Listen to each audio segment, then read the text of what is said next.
ആദിവാസി ഊരുകളിലെ solar പദ്ധതിയുടെ മറവിൽ കോടികളുടെ അഴിമതി നടന്നതായി നിയമസഭയിൽ ഗുരുതര ആരോപണം. പാലക്കാട് ജില്ലയിലെ അട്ടപ്പാടിയിലുള്ള മേലേത്തുടുക്കി, ഗലാസി എന്നീ ആദിവാസി ഊരുകളിൽ സോളാറും കാറ്റും ഉപയോഗിച്ച് വൈദ്യുതി എത്തിക്കുന്ന പദ്ധതിയിലാണ് വൻ പണം തട്ടിപ്പ് നടന്നിരിക്കുന്നത്.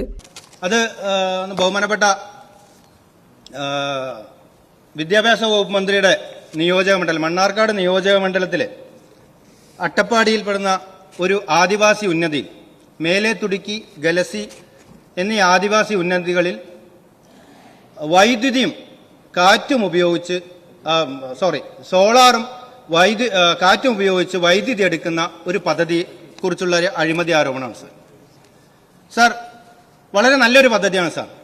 നമ്മുടെ വൈദ്യുതി ലൈൻ എത്തിക്കാൻ കഴിയാത്ത ഒരു പ്രദേശത്ത് വിൻഡും സോളാറും ഉപയോഗിച്ചുകൊണ്ട് വൈദ്യുതി ഉൽപ്പാദിപ്പിച്ച് അവിടെ ആദിവാസി ഉന്നതികളിലെ ഓരോ വീടുകളിലേക്കും വൈദ്യുതി കൊടുക്കുക എന്നുള്ളൊരു പദ്ധതി, ആ പദ്ധതി നടപ്പിലാക്കിയതിലെ ഒരു അഴിമതി ഞാനിവിടെ സൂചിപ്പിച്ചു. വയനാട്ടിലെ മേപ്പാടിയിൽ ഇതേ സോളാർ പദ്ധതി ഒരു വീടിന് 2,80,000 രൂപയ്ക്ക് വിജയകരമായി നടപ്പിലാക്കിയപ്പോഴാണ് അട്ടപ്പാടിയിൽ ഒരു വീടിന് 5,80,000 രൂപ ഈടാക്കിയത്. അതായത് ഒരു വീടിന്റെ പേരിൽ മാത്രം ഏകദേശം 3 ലക്ഷം രൂപ വീതം അധികം കാണിച്ച് വലിയ രീതിയിലുള്ള തട്ടിപ്പാണ് ഇവിടെ നടത്തിയിരിക്കുന്നത്. വിൻസ്കീം എനർജി ടെക്നോളജീസ് എന്ന സ്വകാര്യ കമ്പനിയാണ് ഈ പദ്ധതിയുടെ കരാർ എടുത്തിരിക്കുന്നത്. സർക്കാർ കോടികൾ ചിലവഴിച്ചിട്ടും ഈ മേഖലയിലെ 60 വീടുകളിൽ 88ലും നിലവിൽ കൃത്യമായി വൈദ്യുതി ലഭിക്കുന്നില്ല എന്ന ഞെട്ടിക്കുന്ന വിവരം MLA സഭയെ അറിയിച്ചു.